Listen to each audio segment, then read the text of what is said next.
പ്രതിപക്ഷ നേതാവിൻ്റെ ജോലി എന്താണ്? സർക്കാരിനെ തിരുത്തിക്കുക എന്നുള്ളതാണ്. ആ കാര്യത്തിൽ 9 കാര്യത്തിൽ ഞാൻ സർക്കാരിനെ തിരുത്തിക്കുകയുണ്ടായി. അപ്പം തെറ്റുകൾ ചൂണ്ടിക്കാണിച്ച് സർക്കാരിനെ തിരുത്തിക്കുന്ന ഒരു പ്രോസസ്സാണ് യഥാർത്ഥത്തിൽ ലീഡർ ഓഫ് ഓപ്പോസിഷൻ്റെ ചുമതല എന്ന് പറയുന്നത്. അത് ആ സമയത്ത് നമ്മൾ നിർവഹിച്ചു എന്നുള്ളത് എല്ലാവർക്കും ബോധ്യമുള്ള കാര്യമാണ്. പിന്നെ തെരഞ്ഞെടുപ്പിൽ പ്രതിഫലിക്കാത്ത വേറെ ചില കാര്യങ്ങളാണ്. അത് കോവിഡായിരുന്നു നമ്മുടെ ആൾ. പിന്നെ കോവിഡിൻ്റെ കുറേ ആനുകൂല്യങ്ങൾ ജനങ്ങൾക്ക് കിട്ടി. ഇതൊക്കെ കുറച്ച് ഒരു പ്രധാനപ്പെട്ട ഘടകങ്ങളായിരുന്നു. പക്ഷെ അതിനുശേഷം തുടർച്ച കണ്ടെത്തി. ഇനിയിപ്പോൾ എന്താണ് കോൺഗ്രസിൻ്റെ ഒരു പ്രതീക്ഷ ആ തരത്തിൽ? തീർച്ചയായിട്ടും ഇന്നത്തെ ഗവൺമെൻറ് വളരെ അൺപോപ്പുലറാണ്. ജനങ്ങൾക്ക് പ്രതീക്ഷയില്ലാത്തൊരു ഗവൺമെൻറ്റാണ്. ഒരു തുടർഭരണം ഉണ്ടായ ദുരന്തം കേരളം അനുഭവിക്കുകയാണ്. സാമ്പത്തിക തകർച്ച, പുതിയ പദ്ധതികളില്ലായ്മ, ഉള്ള പദ്ധതികൾ തന്നെ നടപ്പാക്കാത്തത്, അഴിമതി, സ്വജനപക്ഷപാതം, പിന്നെ അതോടൊപ്പം തന്നെ കേരളത്തിൽ ഒരിക്കലും ഉണ്ടാകാത്തതിനുള്ള സാമ്പത്തിക തകർച്ച, ജോലി ചെയ്താൽ പോലും ആളുകൾക്ക് ശമ്പളം കൊടുക്കാൻ കഴിയാത്ത അവസ്ഥ, ഇതെല്ലാം കൂടി കണക്കിലെടുത്തുകൊണ്ട് തുടർഭരണം ഒരു തെറ്റായിപ്പോയെന്ന് ജനങ്ങൾ എന്ന് വിശ്വസിക്കുന്നു. അപ്പോൾ അടുത്ത തെരഞ്ഞെടുപ്പിൽ UDF തിരിച്ചു വരും എന്നുള്ളതാണ് ഞങ്ങളുടെ പ്രതീക്ഷ. അത് ശുഭപ്രതീക്ഷ ആവണം. ഈ നിങ്ങൾ രണ്ടുപേരും ആണ് ശരിക്കും ഇതിനകത്ത് രാഷ്ട്രീയ ജീവിതത്തിലും സത്യത്തിൽ പാർട്ട്നേഴ്സ് ഭയങ്കരമായിട്ട് സഹായിക്കുന്ന ആൾക്കാരാവണം. ഇല്ലെങ്കിൽ നമുക്കത് മാനസികമായി മുന്നോട്ട് പോകില്ല. അപ്പോൾ ക്വാളിറ്റീസ് കണ്ടുപിടിച്ചായിരിക്കും നിങ്ങൾ മുന്നോട്ട് പോയിട്ടുണ്ടാവുക. എന്താണ് ശരിക്കും കണ്ട ക്വാളിറ്റി? ഭാര്യയിൽ കണ്ട നല്ല ക്വാളിറ്റീസ് എന്തൊക്കെയാണ്? ഭാര്യ കുടുംബം നോക്കും, അതാണ് ഏറ്റവും വലിയ ക്വാളിറ്റി. കുട്ടികളെ നോക്കും, കുടുംബം നോക്കും. നമുക്ക് ബോധറേഷൻ ഇല്ല. നമ്മൾ പ്രവർത്തിക്കുന്ന മേഖല അതുപോലൊരു മേഖലയാണ്. കാരണം നമ്മൾ 24/7 ആണ്. അപ്പോൾ അതുകൊണ്ട് പലതിനും നമുക്ക് അതേസമയം എല്ലാ കുട്ടികളെ വളർത്തിയെടുത്തതും കുട്ടികളെ വളർന്നതും കുടുംബം മുന്നോട്ട് കൊണ്ടുവന്നതും ഒക്കെ ഭാര്യയുടെ ക്രെഡിറ്റാണ്. അതിനകത്ത് നമുക്കൊരു പങ്കുമില്ല. അതന്നെ ഏറ്റവും വലിയ കാര്യമല്ലേ. തിരിച്ചെന്തൊക്കെ ക്വാളിറ്റീസാണ്? സമയം തരുമ്പോൾ ക്വാളിറ്റേറ്റീവ് ആയിട്ടുള്ള സമയം തരുമോ? അപ്പോൾ അത് വെച്ചിട്ടാണോ മാനേജ് ചെയ്തിരുന്നത്? പരാതികളൊക്കെ അല്ല, നമുക്ക് എന്ത് വേണമെങ്കിലും പറയായിരുന്നു.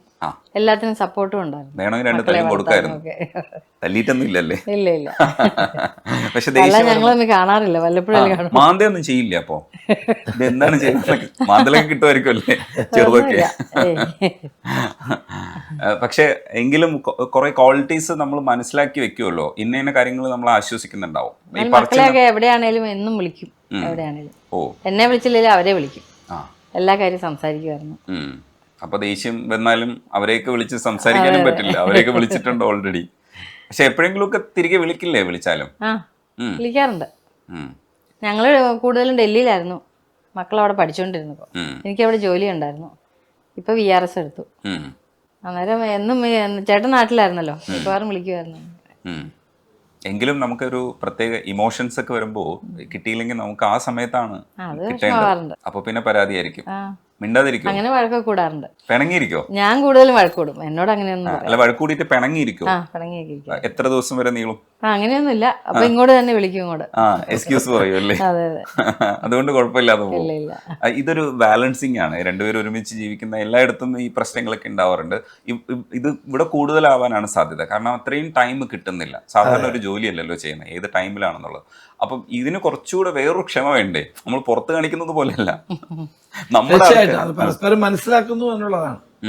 അപ്പൊ ആ കുടുംബജീവിതത്തിലെ ആ മനസ്സിലാക്കലാണ് ശരിക്കും. തീർച്ചയായിട്ടും അതൊരു വലിയ കാര്യം തന്നെയാണ്. പല സ്ഥലങ്ങളിലേക്ക് യാത്ര പോകുമ്പോൾ യാത്ര ഭയങ്കര ഒരു അനുഭവമാണ്.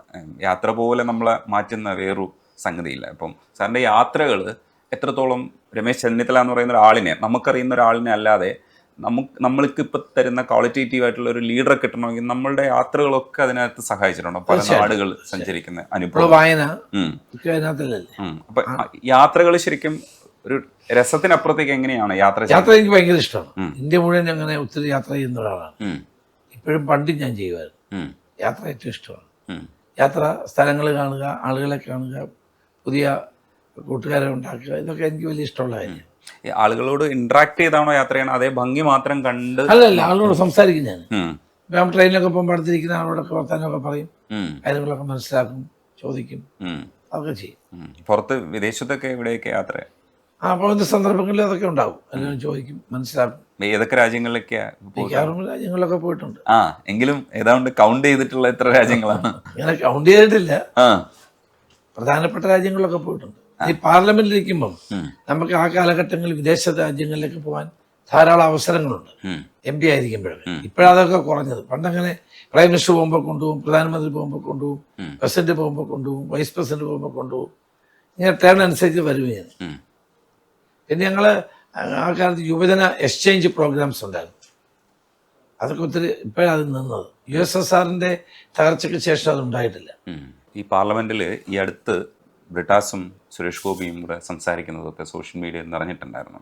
അപ്പോൾ സുരേഷ് ഗോപി സാറിൻ്റെ ഒരു സ്റ്റൈലൊക്കെ സിനിമയിൽ നിന്ന് വിട്ടുപോയിട്ടില്ല എന്നുള്ള രീതിയിലുള്ള ട്രോളുകളുമൊക്കെ വരുന്നുണ്ടായിരുന്നു.